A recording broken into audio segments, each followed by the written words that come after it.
All right, today we are diving into a really provocative theory about the 2024 election.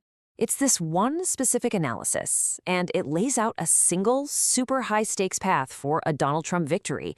And the whole thing, it all hinges on a move that seems, well, almost impossible. So let's get right into it. So, the whole analysis, it really just boils down to one big question. How could Donald Trump possibly win back those crucial voters he lost 4 years ago?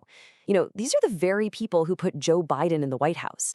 And figuring out how to get them back, well, that's pretty much the multi-million-dollar question of this entire election.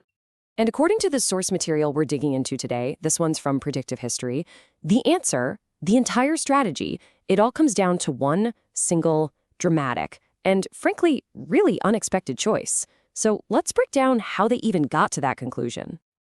Okay, so first things first, to really understand the path forward, you gotta look back, right? So let's set the stage. We're going back to 2020 to see exactly how Joe Biden pieced together his winning coalition. Now, on the surface, 2020 looked like a massive win for Joe Biden. He pulled in over 81 million votes. It was a record turnout election. It really looked like a landslide. But as you'll see, it wasn't. And this is where things get really interesting.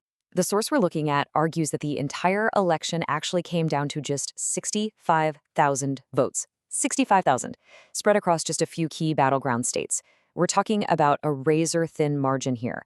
And it just goes to show you how fragile that huge 81 million vote victory actually was. So this win was built on a very, very specific coalition of voters. Biden's support, it was really anchored by these overwhelming numbers from a few key groups, and, especially Black voters.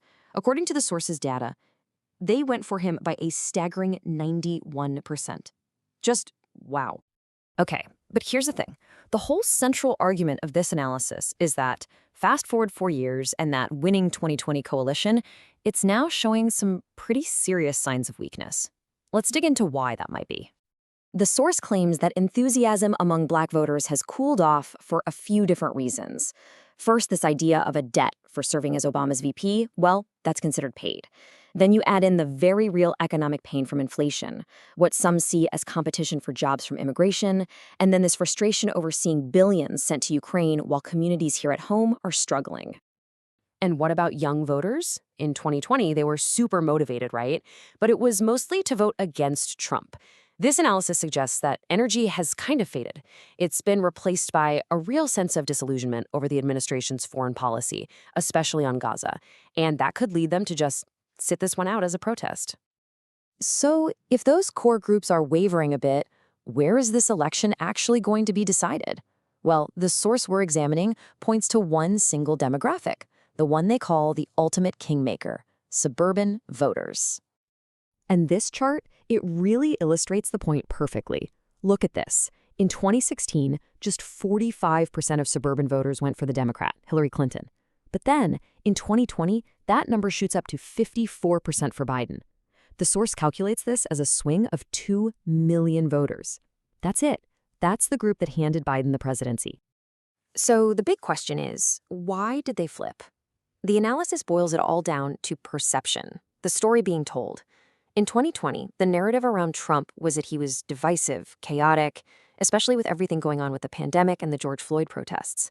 Biden, on the other hand, was presented as this steady establishment uniter, the guy who could just calm everything down. But there was another really key piece to this whole puzzle. The source has a name for it. They call it the redemption story. Now, you might remember this. During the primary debates, Kamala Harris just went after Joe Biden on his past policies.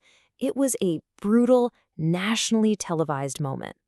And then, what does he do? He shocks pretty much everyone by picking her as his running mate. And according to this theory, this wasn't just some political calculation. It was a narrative masterpiece. Think about it. The move framed Biden as the total opposite of Trump. Suddenly, he's forgiving. He doesn't hold grudges. He listens to others. He's a team player. He's got empathy.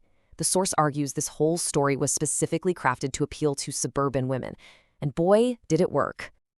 Okay, so if that was Biden's big winning play back in 2020, what's Trump's countermove for 2024? This right here brings us to the absolute core of this analysis, a strategy the source calls the Haley Gambit. Now, just on the surface, this whole idea seems impossible, right? I mean, during the Republican primary, Nikki Haley was one of Trump's sharpest critics. She was positioning herself as the unifier, the person who could move the country beyond the very division she said he created. And of course, Trump, being Trump, he didn't exactly hold back either. He famously called her a bird brain. I mean, there seems to be some real, genuine animosity there, which would make them just about the unlikeliest political allies you could imagine. So that brings us to the obvious question. After all of that back and forth, why in the world would these two ever team up? It just seems completely illogical. But the analysis argues that's precisely the point. This isn't about friendship. It's all about strategy. The theory claims their big public fight is just political theater, because by picking his former rival, Trump could create this incredibly powerful, changed man narrative. He'd look forgiving, he'd look mature, willing to listen. He could neutralize his biggest perceived weaknesses, all in one move. And maybe most importantly, it would be a direct appeal to Haley's core supporters, those exact suburban women he desperately needs to win. Okay, so let's say that works. Trump gets the suburban vote. But what's in it for Haley? What does she get out of this deal? Well, the analysis argues her payoff, it comes at a price. And that price has everything to do with the role she would supposedly play as vice president. So to build its case, the source points to Haley's financial history. It claims that after she left the Trump administration back in 2018 with not a lot of money, she then joins the board of the weapons giant Boeing.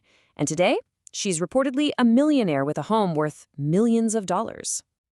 And the analysis doesn't stop there.